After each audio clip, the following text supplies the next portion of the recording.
दी वेखा तेरे पैर सोहणिया। सुभान अल्लाह, सुभान अल्लाह। ओ कदी कुली कदी वेखा तेरे पैर सोहणिया।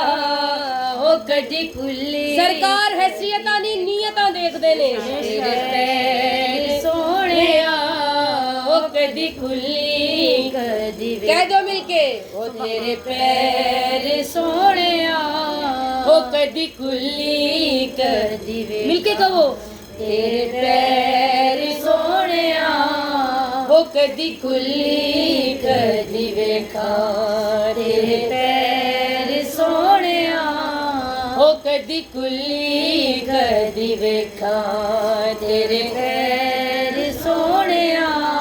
मैं बिछा लवां अखां जरा ठहर सोहणिया ओ कदी कुली कदी मिलके कह दो और तेरे पैर सोहणिया ओ कदी कुली कदी वेखा तेरे पैर सोहणिया।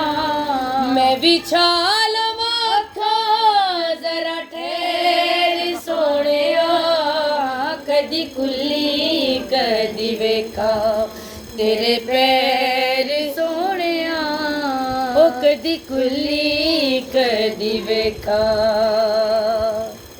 ते ओदा अर्श ते फेराए कह दियो सुभान अल्लाह।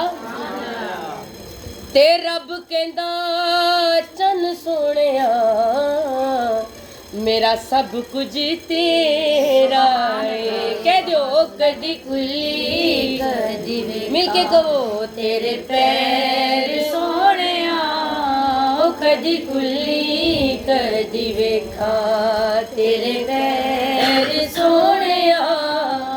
मैं बिछा लवां अखां जरा ठहर सोहणिया कदी कुली कदी वेखा तेरे पैर सोहणिया। सरकार दी डाची रुकी, सरकार उस घर दे सामने रुके। हुण जनाब बुजुर्ग फारी नूं यकीन नहीं सी आ रहा कि सरकार मेरे घर ने, सरकार मेरे घर ने, सरकार मेरे घर आ गए। ते सरकार दा चेहरा तक के फरमांदे ने तेरा लजपाली विच कदों कोई सानिए मेरे घर पैर पाया तेरी मेहरबानी। वैसे इन्हां लफ्ज़ां ते इन्नी उच्ची सुभान अल्लाह बनदा है कि तुहाडी अर्श तक आवाज़ जाए। कह दो मिलके सुभान अल्लाह। क्योंकि मैं जिक्र जेड़ा ना लफ्ज़ां दा करदी हां, लफ्ज़ जेड़े ना क्योंकि ये लफ्ज़ कुरान दे लफ्ज़ ने। सरकार नत के कुरान ने और जो कवे कुरान बनता है और जुल्फा खोले ते कुरान बन जाए और चेहरा बखाए ते कुरान